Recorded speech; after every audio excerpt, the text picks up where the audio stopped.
Hey guys, I thought I would share with you what we're doing for summer reading because we went to the library yesterday and signed up and picked up some books. So, first, what I'm reading, I'm still reading Splinters of the Sun. This is for senior year in Waldorf pedagogy. Still working on that. I'm like on chapter 4. Then I'm trying to figure out what we're going to do with Parzival. This is traditionally taught in 11th grade, but we are combining 11th and 12th grade, so I'm not sure if I'll have her do this for summer reading or if I can find some sort of curriculum to go with it or do it next year or not do it at all. I don't know. So I'm thinking about that. Next, my 13-year-old, I bought him this from Friends of the Library, and it is just straight up World War II battles. So he thought that would be interesting, and this is what he is reading for his summer reading. And if you know him in person, I'm sure you will not be surprised. There's that. And then I want to show you what we got for my 10-year-old, also from the Friends of the Library. And sorry about that. Again, if you know him in person, you probably will not be surprised at all. And this is like those National Geographic books. So this is his summer reading, and he loves books like this. He loves the world record books, the Ripley's books, all that type of stuff. So that is his summer reading, and this is also a Nat Geo book. Next, a substantial, we'll do that in a second. Next, my 16-year-old is rereading this book. This was announced as one of the Brave Writer boomerangs, I think.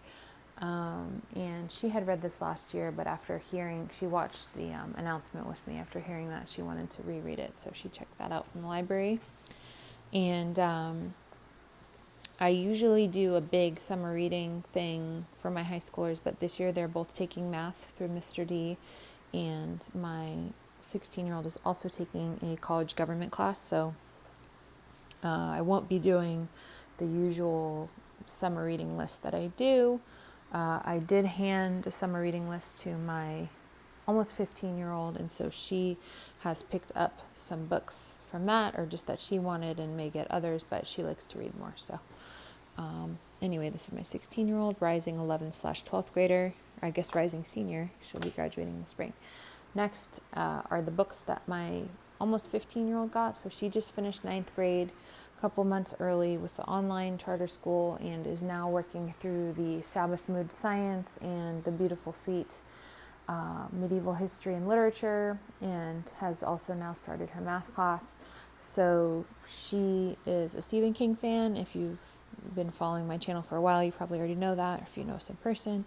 So she wanted me to point out she already read these. She reads really fast. She just got Stephen King's newest book and read it in like 3 hours. So these are the books that she has currently. And this one I wanted to share. I thought it was kind of interesting. The city that we live in is very diverse. It's like 2/3 to 3/4 people of the world majority, not white. So we have some different titles than other libraries have. We also have librarians of color, so I thought that was interesting. This book was there, and I wanted to show you guys the description. Kind of reminds me of like the concept behind Get Out or what have you, or Passing. I haven't seen that, but I have heard of it, so it kind of reminds me of that. Anyway, I thought that was a really cool title she picked out. And then this, I was kind of shocked. She picked out old classic, a Stan, as the kids would say. I don't know what section she got this from. There may be like a special section at the library or something. There's that one. And then I think this is the brand new Stephen King book that just came out. And by the way, if you haven't heard, they announced today there's going to be a new Hunger Games, so that's exciting. It's another prequel. And then this one. And that. So those are all my almost 15-year-old's books. And then now I will show you all of the picture books that my 7-year-old picked out. So she got this one from the special section in the library where they have holiday books, things like that. Maisie. I think I picked this one out. I love Maisie. Poetry prompts. Let's look in this one.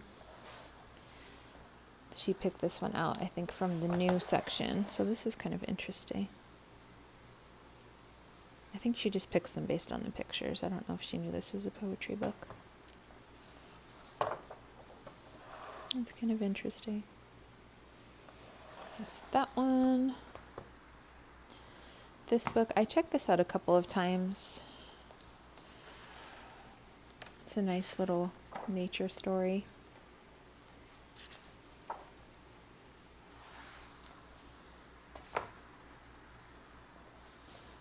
Guess I should, let's just flip through all the books. So let's start with the Kwanzaa one.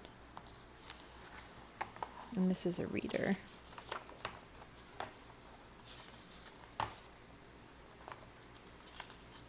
There's that book. And then Maisie goes on a nature walk. And I'm having to open these off camera because our library likes to stamp them all up with their stamps, which is very frustrating. Maisie. The bard in the book. And these are from the new section, a lot of these. Let me see if I could show you the table of contents.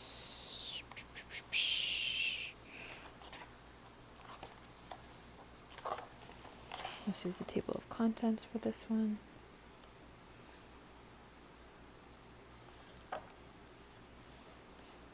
Oh, interesting. So this is like a history book.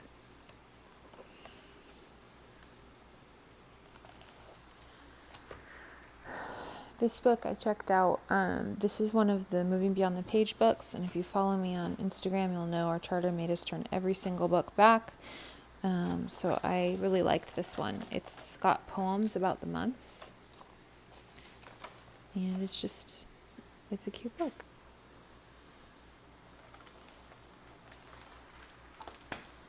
And then again, a new book about France. My daughter picked this one out.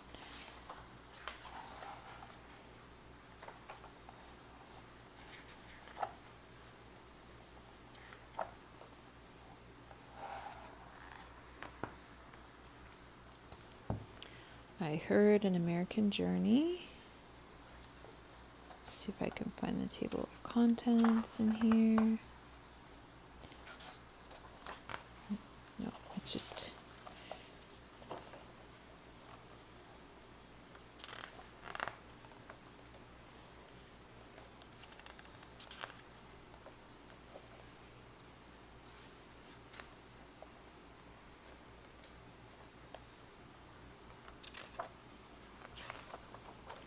So, I don't know.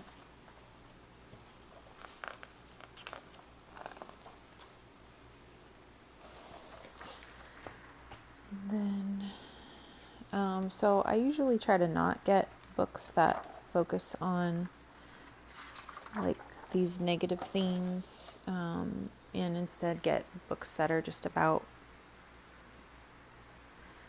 like positive things. We don't avoid it, but in talking with some friends and thinking it through, I try not to focus on this theme of like there was only this one point in history, if that makes sense. I don't know how to explain it, but anyway, whatever. Next we have this book. I thought this looked kind of interesting for like in the spring or in the winter. And there was one called Snow, I think, also.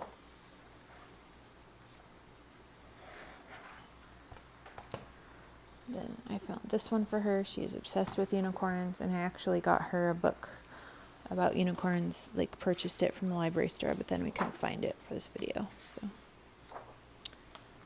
this book.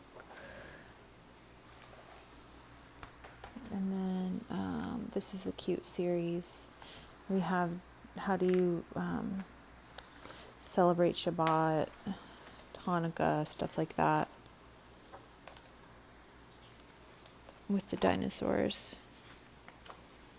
So that's a cute series if you haven't heard of it. And there's like, how does a dinosaur go to school, stuff like that.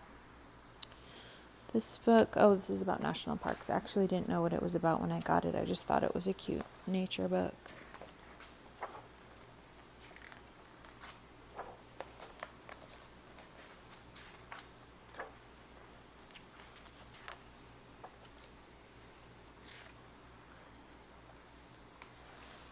That's cute. And then this might be a book from one of the literature-based curriculums. I'm not sure which one, but I think that it is. It might be Build Your Library, it might be Memoria Press, it might be Torchlight, but I feel like I've seen this one before. And this also kind of reminds me of that movie about the Korean family that lived in Alabama, I think it was. I can't remember.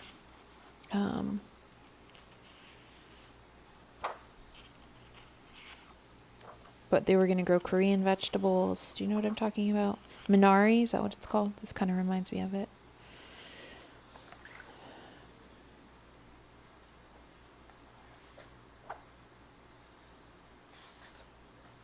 So that's cute. Or not cute, whatever. Good quality.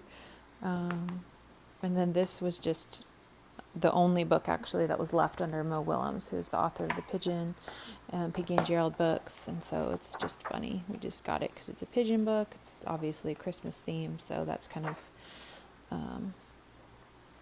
ironic, I guess. But we're big Mo Willems fans. And then this I thought was funny. My 7-year-old picked this out. We actually own this, but she wanted to get her own copy, and so I let her know that this has to be supervised because this is kind of like a middle school age book. And my older son's actually using this for 8th grade right now, so I'm not sure what sort of content there might be in it. Not too bad, but some discretion for a 7-year-old.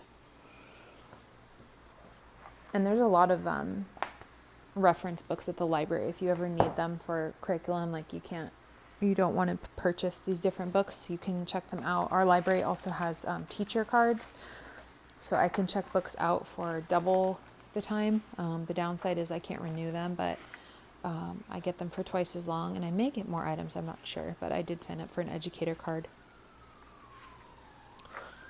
So there's that. Apologies for the sirens in the background. This is a reader.